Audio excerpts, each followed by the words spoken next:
अजमेर जिले के सरपंचों ने ग्राम विकास में योजनाओं की प्रगति कम होने तथा जिला स्तर से अधिकारियों द्वारा ग्राम पंचायत के सरपंचों को परेशान करने को लेकर अजमेर जिला कलेक्टर अंशदीप को मुख्यमंत्री के नाम ज्ञापन सौंपा।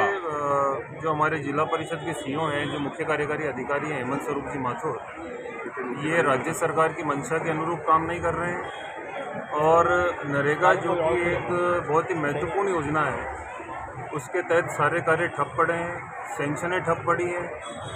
और जब से इन्होंने यहाँ कार्यभार संभाला है तब से हमारा अजमेर ज़िला पिछड़ता जा रहा है रैंकिंग के अंदर। आज आप ये देखिए कि एसबीएम के अंदर हमारा अजमेर सेकंड लास्ट है पूरे राजस्थान के अंदर, नीचे से दूसरे नंबर पे। और नरेगा जब हमेशा प्रथम 5 जिलों में हमारा रहता था, आज वो भी अंतिम 5 में आ गया। आज बाल गोपाल योजना का शुभारंभ था।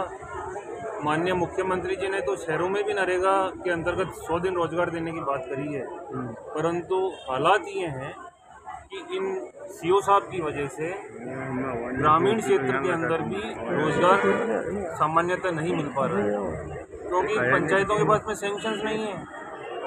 नरेगा के जो संविदा कर्मी हैं उनके 5-5 महीने से मानदेय नहीं है, 5 महीने से बिना मानदेय के काम कर रहे हैं। आप मुझे बताइए, लिखित में आदेश ऐसा कौन सा अधिकारी निकालता है कि इनसे काम तो कराया जाए परंतु इनको मानदेय नहीं दिया जाए? ऐसा कभी होता है? कानून के राज में ऐसा कभी होता है कि कोई अधिकारी ऐसा आदेश दे कि मानदेय नहीं दिया जाए परंतु कार्य कराया जाए? और आप ये देखिए कि जहाँ भी होगी कोई बात, किसी सरपंच को, जनप्रतिनिधि को, सबको जांच के नाम पे दबा दिया जाता है, धमका दिया जाता है।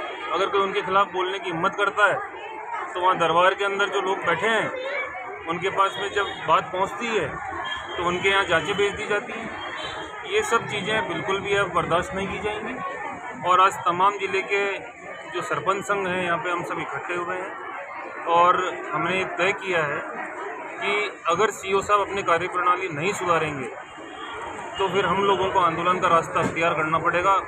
और जनहित के अंदर और ग्रामीणों को हित में और राज्य सरकार की योजनाओं को लागू करने के हित में हमें किसी भी हद तक जाना पड़े, किसी भी हद तक हमको आंदोलन करना पड़े, हम जरूर करेंगे, परंतु सरकार का नाम कतई खराब नहीं होने देंगे। मुख्यमंत्री के नाम लेटर भी लिखा है आपने? जी हाँ। क्या लिखा है उस लेटर में? मुख्यमंत्री जी को हमने अवगत कराया है कि सरकार की मंशा के अनुरूप काम नहीं हो रहे हैं। आज ही मुख्यमंत्री जी ने वीसी में बोला है कि शहर के अंदर भी 100 दिन रोजगार दिए जाएँ। यहाँ तो गाँव में 100 दिन रोजगार पूरे नहीं हो रहे हैं, शहर में कैसे देंगे? सरकार की छवि खराब करने का प्रयास। सरकार की छवि खराब कर रहे हैं अपने कृत्यों से। इतनी हठधर्मिता ठीक नहीं है और सेवा नियमों का उल्लंघन करके ये राजनीतिक कार्यक्रमों में जाते हैं, मालाएं पहनते हैं, साफे पहनते हैं, उद्घाटन करने जाते हैं, किस हैसियत से जाते हैं? क्या इनको सेवा के नियम इस चीज़ के लिए स्वीकृति देते हैं? कन्वर्जेंस के काम जो कि पंचायत समिति को 10 लाख रुपए का काम करने के विधिक अधिकार प्राप्त है, विधिक, मैं शब्द काम में ले रहा हूँ विधिक, और ग्राम पंचायत को 5 लाख रुपए का कन्वर्जेंस से काम करने का विधिक अधिकार प्राप्त है। इन्होंने अपने आदेशों से उस पर अघोषित रोक लगा रखी है और कन्वर्जेंस से जो काम हुआ है अभी हाल ही में 4-5 दिन पहले उसका जाके उद्घाटन करके आए हैं। तो ये जो दोहरी नीति है ये हमको समझ में आती है कि आप क्यों इख्तियार कर रहे हैं, किस लिए कर रहे हैं। आज मैं आप सब लोगों के माध्यम से, देखिए मैं आपको बिल्कुल स्पष्ट कह देता हूँ, इसके अंदर हमारा बिल्कुल भी निजी स्वार्थ या निजी हित नहीं है।